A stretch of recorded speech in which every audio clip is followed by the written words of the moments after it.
Benvenuti cari amici a Mantova, Casa del Mantegna, mostra personale a cura del sottoscritto Alain, Cinzia Bulone, Fragili atmosfere. Benvenuta Cinzia. Grazie Alain, grazie a tutti.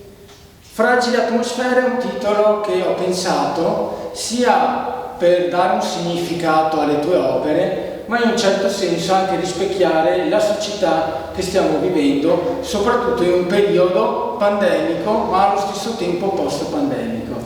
È vero, Fragili atmosfere si addice al momento sociale, però le fragili atmosfere sono anche le atmosfere fragili di ognuno di noi, dell'essere umano. E in particolare si addice perché la mia ricerca pittorica è un viaggio all'interno della mente. E queste fragili atmosfere sono le atmosfere della mente di ogni individuo. Io penso che la mente sia la parte più nobile e misteriosa di ogni essere umano. Io mi addentro nella mia mente, ma mi riconosco come essere umano. Penso che gli esseri umani siamo tutti uniti nelle nostre menti. Infatti sono contenta quando mi incontro con le persone nelle opere, perché è un modo di comunicazione profonda. C'è la realtà, viene anche percepita la realtà, ma il mio è un viaggio solitario, la realtà viene percepita come un eco. Il mio è un viaggio solitario che paradossalmente mi unisce a tutti, mi unisce all'umanità intera. Un viaggio solitario che però condividi con un visitatore, uno spettatore, un usufruitore finale, un appassionato dell'arte, un intenditore dell'arte, un collezionista. Quindi parte dalla tua intimità per poi esternarsi comunque a una platea che, come indicato nel testo critico, può sentire all'interno il messaggio, perché tu da un lato ascondi e disappondi dei significati, quindi rendi evidenti ma nello stesso tempo li tieni quasi celati, dei molteplici significati che molto spesso rispecchiano l'umanità e la società. Quindi dall'intimità tua, dalla riservatezza, come già indicato, tu ti poni poi all'attenzione del mondo dell'arte attraverso la tua ricerca.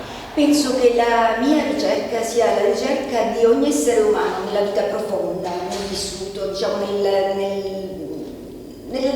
nel profondo, proprio della vita percepita nel profondo.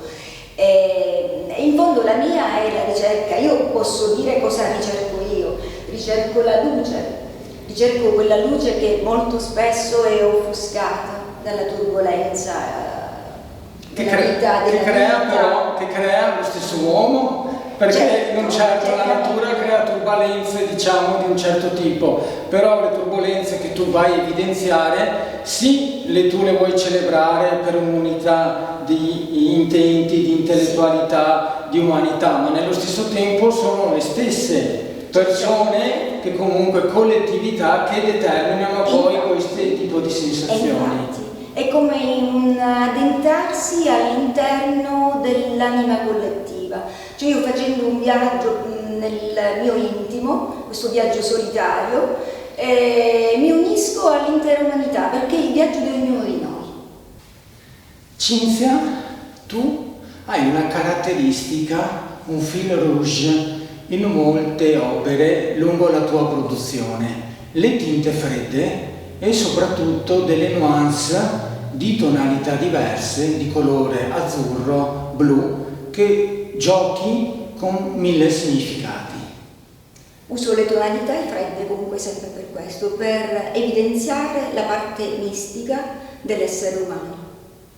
Cinzia, io ti ringrazio per aver accettato il mio invito di venire ad esporre una mostra personale in un luogo internazionale molto importante come Casa del Mantegna qui a Mantova. Grazie infinite. Io ringrazio te Alain, ringrazio te Casa del Mantegna infinitamente. Sono io onorata di essere in un posto così storico e importante. Sono io che vi ringrazio. Un saluto a tutti voi cari amici dell'arte da Alain e Cinzia. Ciao.